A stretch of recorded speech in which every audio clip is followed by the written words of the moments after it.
What's going on, guys? So today we're talking about a Salamangreat deck profile. I think I mentioned this on one of my previous videos. I'm not sure which one, but I said after the ban list, I'd update the deck list.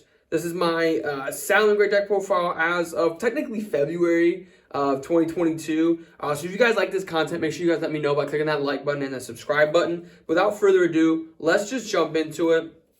Starting with, of course, one copy of Salamangreat Gazelle. I thought for sure this would be the card that would come back first because you can search Gazelle with Circle, but you can't search Circle with Gazelle. But nonetheless, I guess you kind of can. Nonetheless, Gazelle's still at 1. Apparently, this is going to be the last card to come back. But I can't complain too much because we did get the Circle. And then I am running 2 copies of Spinny, 2 copies of Foxy, 2 copies of Jack. I honestly was running this ratio before the return of Salamangreat Circle or the second Salamangreat Circle, especially with another Salamangreat Circle. You don't want these to clog. And if you've seen my other deck profiles on this channel, you'll see I like running cards at 2. Cards that you run at 2 are cards that you would like to see, but you don't have to see them all the time, right? And you definitely don't want to see them in multiples. You don't want to see any of these cards in multiples. The only one that's close is maybe Spinny. Spinny's the only one that's maybe a 3 of. These two are definitely 2 of, no matter what, though. For the rest of the Salamangreat cards, 1 Foul, 1 Falco. I'm not running Salamangreat Mole or any other Salamangreat cards. There just really aren't any other good ones. If you're running another Salamangreat monster, do whatever works for you, but it probably isn't super optimal, right? And these are just the best Salamangreat monsters. Honestly, at this point, Salamangreat is more of like Salamangreat Cybers, less of just like Salamangreat. I am running 3 copies of Flame Buffalo, 3 copies of Parallel Exceed. Parallel Exceed's kind of like a necessary evil because if you draw it in multiples, it's still alive if you have 3 copies of it, unless you draw all 3 copies of it, right? So that's why you kind of need to run it at 3. That's why if you look at any deck profile with Parallel Exceed in it, it's always at 3. And then for Flame Buffalo is the best starter card in the deck. Essentially what I was doing, I used to be running 3 Buffalo, 2 Debug, 3 Exceed. That's just too many, right? You could send Exceed off of Buffalo if need be. Obviously, you'd like to summon out Exceed after you summon out the Baylinks with the Buffalo, but you don't have to do that, right? And these are probably 2 of the best cards in the deck, with the best monster in the deck being Ash Blossom and Joy Spring. Honestly, might be the best card in the deck. And yeah, I am running different versions of each Ash Blossom. I kind of like it like that, but this is the best card in the deck.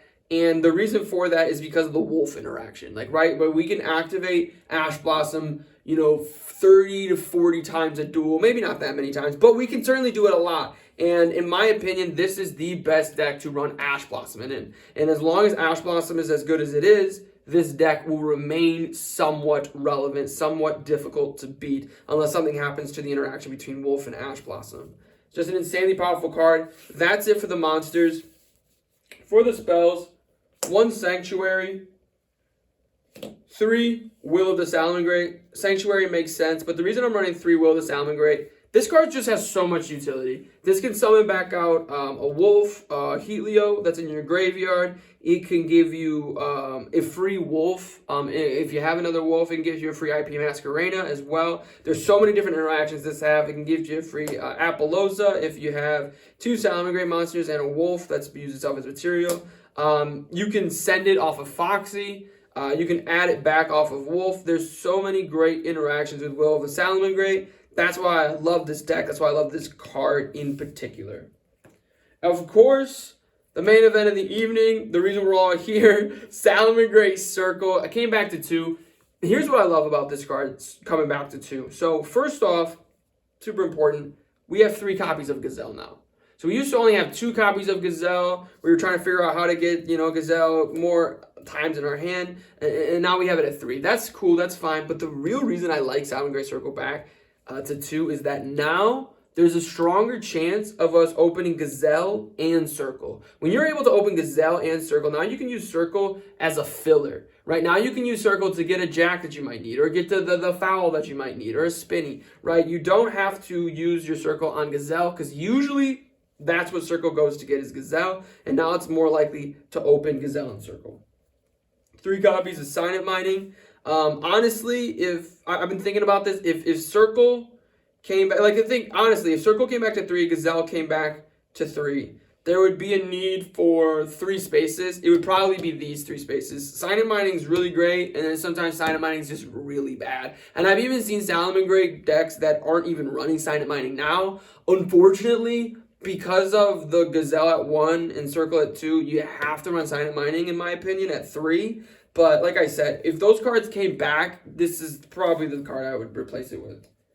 And then I am running 2 copies of Pot of Avarice. Now, I know a lot of Salamangreat players are running Pot of Desires and they're freaking out. I strongly recommend Pot of Avarice. I was already running Pot of Avarice, and here's why.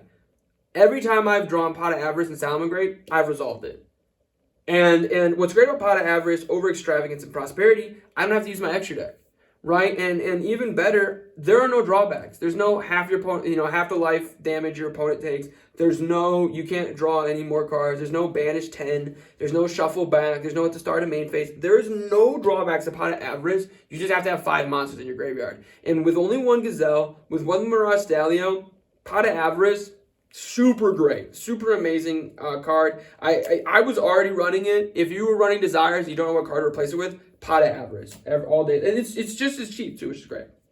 For the one-ofs, Foolish, to send a bunch of things. Called By, because it's a going first deck. Monster Reborn, obviously. Upstart to make it a 39 card deck, goes without saying. 2 Rage, 2 Roar. This is the best ratio, without a doubt. This is the ratio I see the most too, for sure. But obviously, use your deck list that works for you. Never just net deck a deck. Always take a deck, use it as a base, and then twerk it a little bit. But I will say this: if you're gonna change the ratios, a Salamangreat Rage, Salamangreat Roar, I know I need to get a rarity bump on the Rage. I know.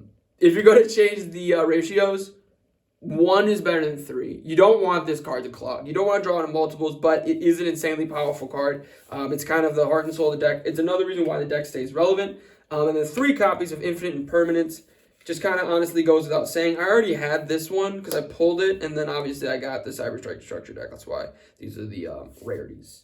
I like mixed rarities. I don't know why people get upset about mixed rarities. I'm a huge fan. I'm fine with that.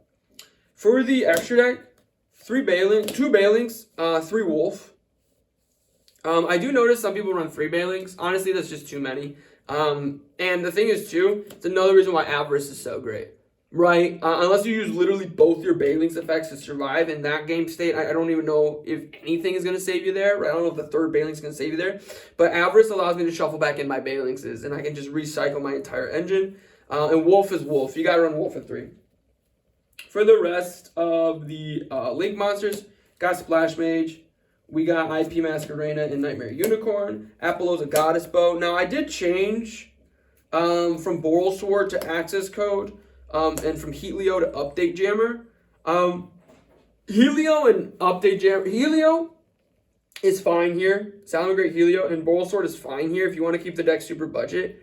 But the interaction with Access Code Talker and Salamangreat is better than most decks. Because the fact that Salamangreat can run Update Jammer. Because of the fact that Update Jammer is a win. Splash Mage is a water. Salamangreat Wolf and Balinks are fires. So you can get 3 pops if you go Balinks, and you use Balinks in a monster to get Splash Mage, use Splash Mage as a monster to make Update Jammer, and use Update Jammer and like a Wolf to make Access Code Talker. You can get Access Code Talker with 2 attacks, with 3 pops, with 4,300 attack, and it's absolutely insane. And because of the gold rare version, if these are all gold reprints, you know what I mean? I try to keep this as budget as possible. This is the Genesis Impact version. It's not even in its sleeve, right? So I try to keep it as budget as possible, but you gotta run Access Code Talker, at least in my opinion. 1 Stalio, because it's at Stalio. I think even if it was at 3, I'd still run it at 1. 1 number 41 Baguska, and 1 Abyss Dweller. Now the 15th card in my extra deck is actually going to be Divine Arsenal AA Zeus. Zeus is such a powerful card in and of himself, and what I love about AA Zeus is nobody expects this card. Nobody expects to play around AA Zeus. No one's going to be seeing Salamangreat, Sanctuary and Rage and Wolf. And here's my Mirage Stalio, attack with Mirage Stalio for some damage. Main phase 2, summon AA Zeus. Wait, I have to play around AA Zeus and a Salamangreat Rage? Yes, you do, right? And that's why I love AA Zeus, It's just, you want as many random ways to win as possible. And AA Zeus is a really easy way to add that as the 15th card. Another reprinted version, right? Obviously there. But that's it for my Salamangreat deck profile. Let me know what you guys think. Make sure you guys click that like button and the subscribe button to show your support for the channel. And most importantly of all, though, of course, have a good day.